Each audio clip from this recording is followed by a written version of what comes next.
All right, this example tells me to find the first 6 terms in the sequence.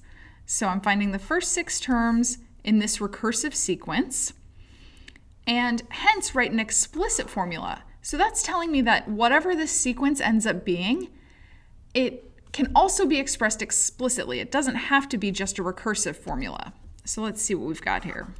We're told our first term is a half. Our second term is going to be 2 over 3 times a half plus 1.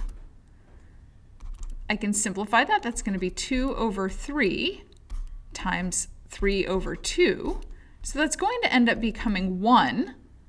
But I want to have every step written because I might see a pattern somewhere else. My third term is going to be 3 over 4. Oops.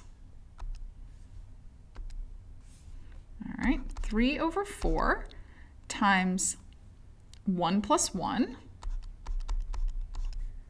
So that's going to be 3 over 4 times 2 over 1. Well, that's going to end up giving me 3 over 2. So this one I could come back and say is 2 over 2. And the reason I'm doing that is because I see in my first term I have a 1 over 2. So maybe that's going to be my pattern? I don't know yet. I just want to leave as many options open as I can.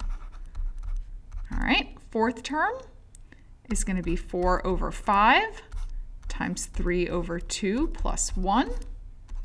That's going to be 4 over 5 times 5 over 2. So now I'm going to end up with 4 over 2. That does end up equaling 2, but I'm liking the 4 over 2 better because I've got 1 over 2, 2 over 2, 3 over 2, 4 over 2. So my prediction is that the next one is going to be 5 over 2, but let's see.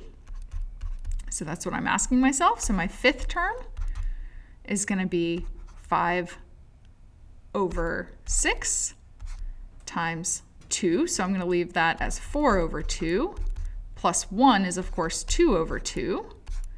So that's going to give me 5 over 6 times 6 over 2, which does, in fact, equal 5 over 2. So it's looking like my pattern is correct. So I'm going to say that a sub n is equal to n over 2. Let's just verify because it told me to find the first 6 terms. So let's do that. My guess is that a sub 6 is going to be 6 over 2. And let's see. We're going to end up with 6 over 7 times 5 over 2 plus 2 over 2 equals 6 over 7 times 7 over 2, which does in fact equal 6 over 2. So even more so, I feel like this is going to be my explicit formula for my a sub n.